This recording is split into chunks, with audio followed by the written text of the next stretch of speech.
চিনছেন না? না না, এটা দুধরাজ না। সাপটার নাম হলো দারাইস। কথার মধ্যে একটা পেঁচ আছে, পেঁচটা ভেঙে দিই। দারাইস সাপের মধ্যে কিন্তু দুই জাত হয়, একটা হলো দারাইস আর একটা হলো কালি দারাইস। যেটা কালি দারাইস সেটারে বেশিরভাগ পাওয়া যায় পানিতে বর্ষাকালে।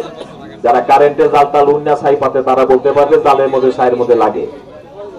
আর এই সাপটা থাকে বেশিরভাগ শুকনা জায়গায়, শুকনার মধ্যে থেকে ছোট ছোট পাখির বাচ্চা ধরে খায়, গাছের খড়ুলির ভিতরে ঢুকে পাখির বাচ্চা খায়।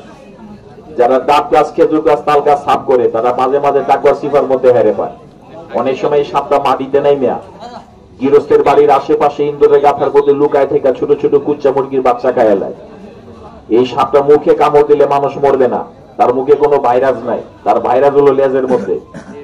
ডেঙ্গুটা ঘোড়ায় যদি কেউ একটা বাড়ি দেয়, দুইটা কাঁটা থেকে একটা কাঁটা আপনার চামড়ার মধ্যে যদি ঢুকায় দিতে জায়গাটা পড়ছে গিয়া ঘাও হয়ে যাবো, আপনি মরতেন না। বড়ি বাড়া খাইলে ঘাও শুকাইবো, কিন্তু সময় লাগবে। এটা কোনো সাপ না, এটা একটা প্লাস্টিক দেখাইলাম। এখন একটা সাপ আমি বাইর করে দেখাই, দেখেন সাপটা মার্ডার কেসের আসামি। সাপটা আমি ধরছি আমাদের কটিয়াদি থানা একটু বাড়ি অঞ্চলের সাইড টানে করগাঁও এলাকা থেকে।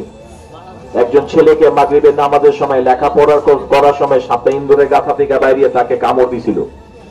ছেলেটাকে কেউ বাঁচাইতে পারছে